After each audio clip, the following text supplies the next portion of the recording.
Hey, welcome back, knife nerds and everyday care people.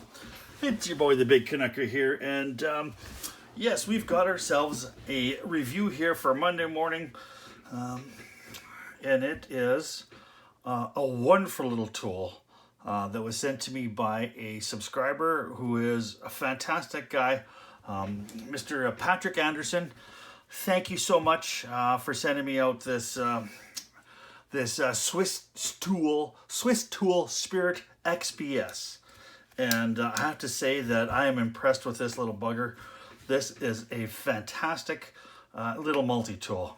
The Victorinox makes a wonderful knife. They make handy things, and this multi-tool is an excellent in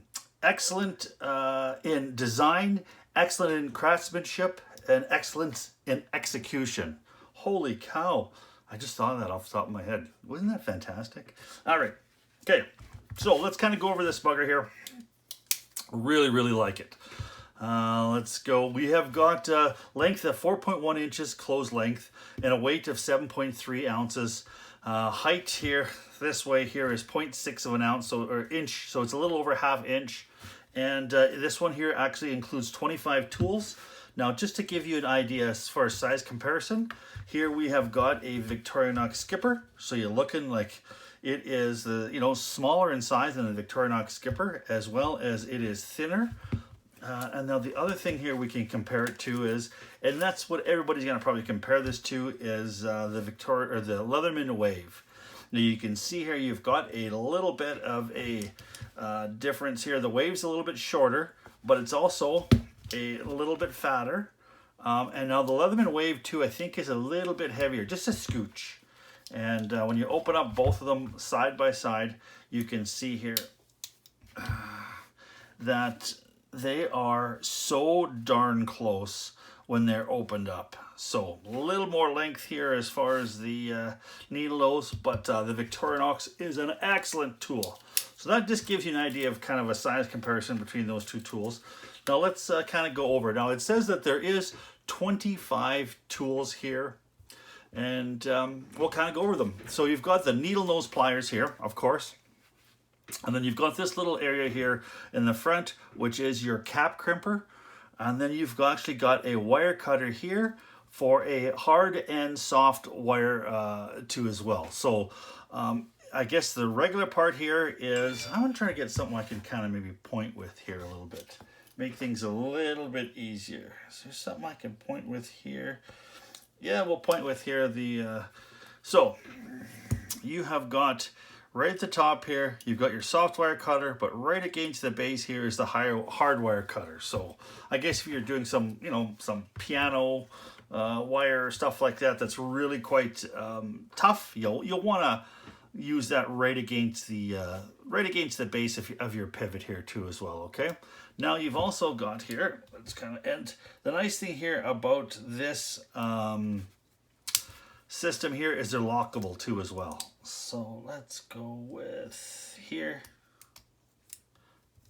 You have got your large blade, which is fantastic. Great blade. Came, not too sharp. I actually took this on my Spyderco Sharp Maker, and I did a few passes on that, and I swear this thing is hair whittling sharp now. It is definitely shaving sharp. You can see how it just boom.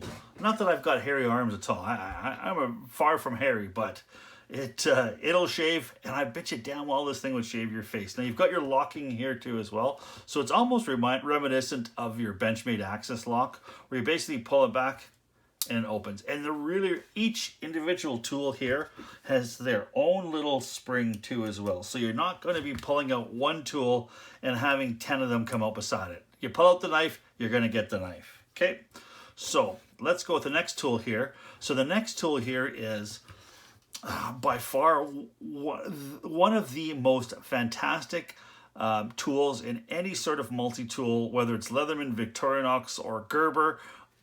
I love this little thing here. All right, so much packed in one little tool. So you've got, of course, you've got a little chisel.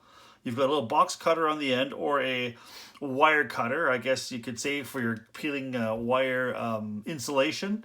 You've got a little chisel, or you've got here, this little area here will also cut along the wire. So if you're going to cut around the wire to strip it off, and you also could use that to clean off round pipe and stuff like that with some paint.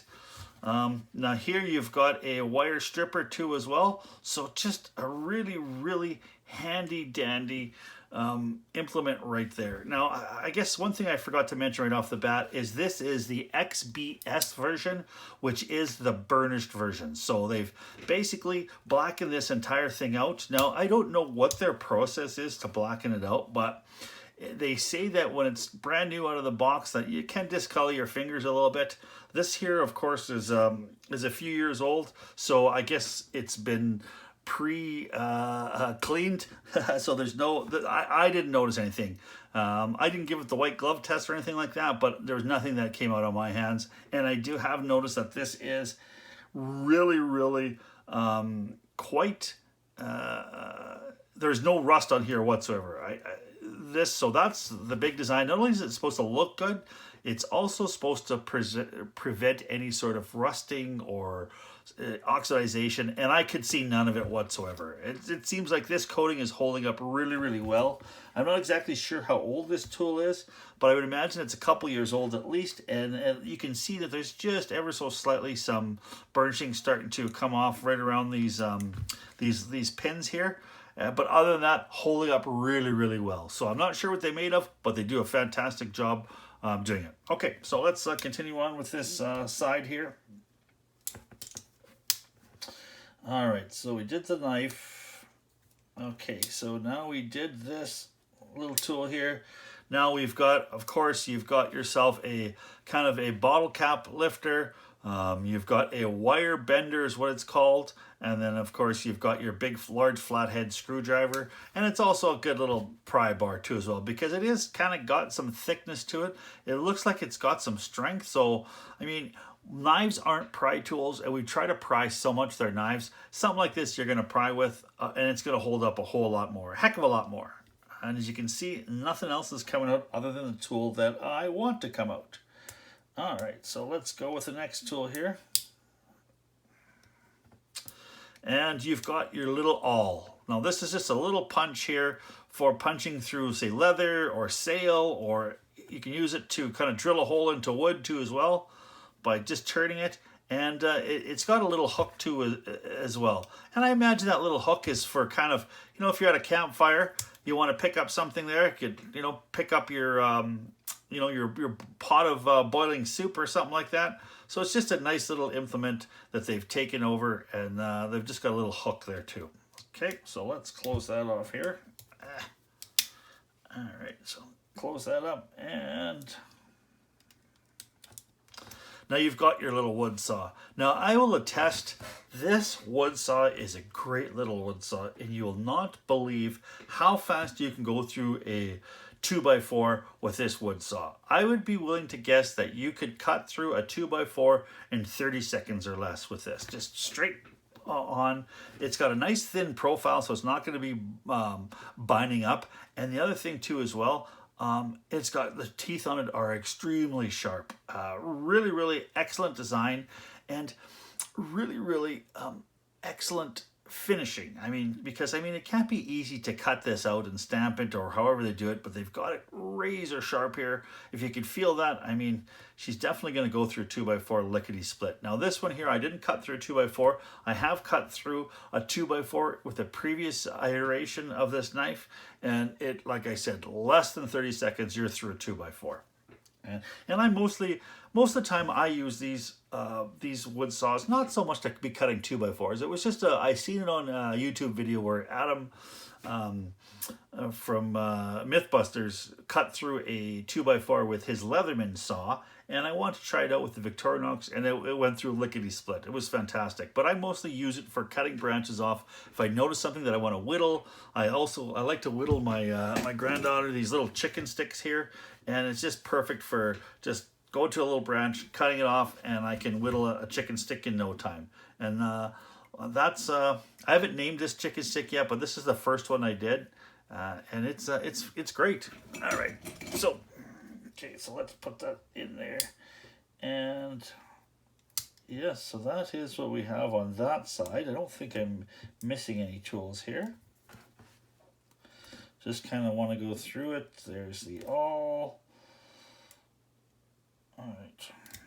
Okay, yep. Yep. So we got all the tools. Now, the other thing here too, here you could have got a little spot here. Now they call this either the lanyard hole. I guess you can tie off a lanyard here, but you could also use this to buy a corkscrew that'll slide in there, and then you could use it to, I guess, open up a bottle of wine.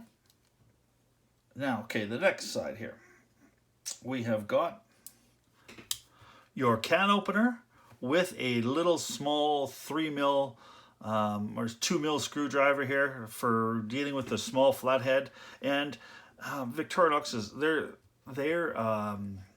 can openers are great. The edge on here is really got some sharpness to it. And I actually saw one of the YouTubers out there, that's Zach Fowler from Fowler's Makery and Mischief. He actually took his, heated it up, and he dished this out a little bit, and he used this can opener to as a scourge. And he ended up whittling himself a whole schwackload of spoons out in Patagonia. So he was out there for 87 days, I do believe, and he made himself a pile of spoons. And he just used the steel on here to make himself a little gouge. And all he did is heat it up until it was red hot, and he kind of pounded it out so it dished, and he kept the sharpness. And then he just re-quenched it, and he was carving spoons like you wouldn't believe. So just a little bit of a mod there too as well. If you're not going to use it to open up a whole lot of canned goods, you can use it as a gouge, because it does have that that sharpness that's to it. Okay, so let's go. The next thing here is you're going to find yourself now this is a dual purpose Phillips screwdriver. So it's a nice long screwdriver, so you can kind of get into areas if you had to. So if you had to use this as a full-size screwdriver, you could, or you could actually take it and press it down and have a little bit of leverage that way. But they say it's actually a number 2 and a number 1 Phillips.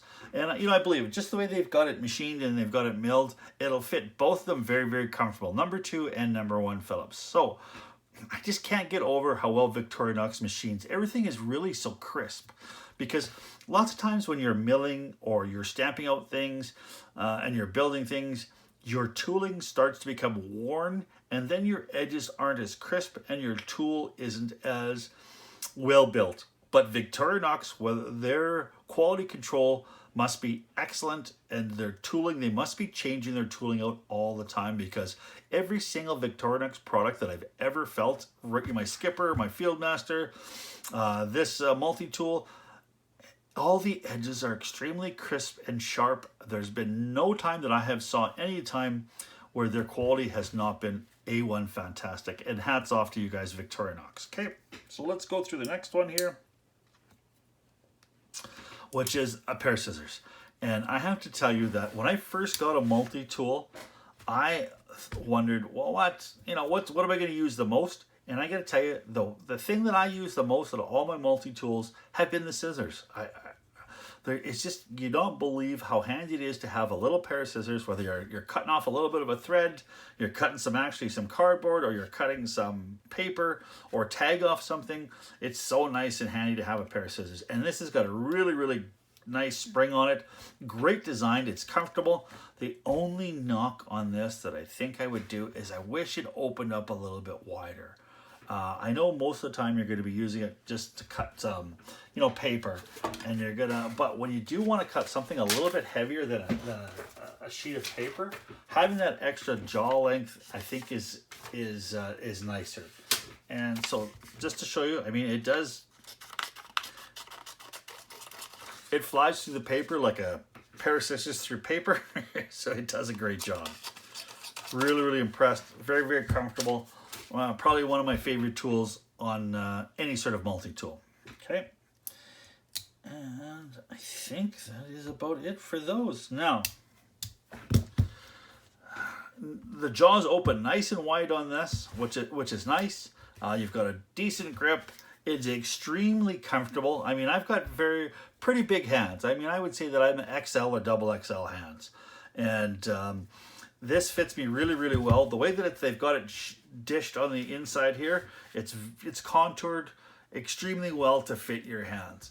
Would I recommend this? Absolutely, 100%. I think if you've got to look if you're looking for a multi-tool, I mean, there is it is a real tough choice between the two here. And if you're out in Europe especially, I think you definitely want to get yourself the Victorinox.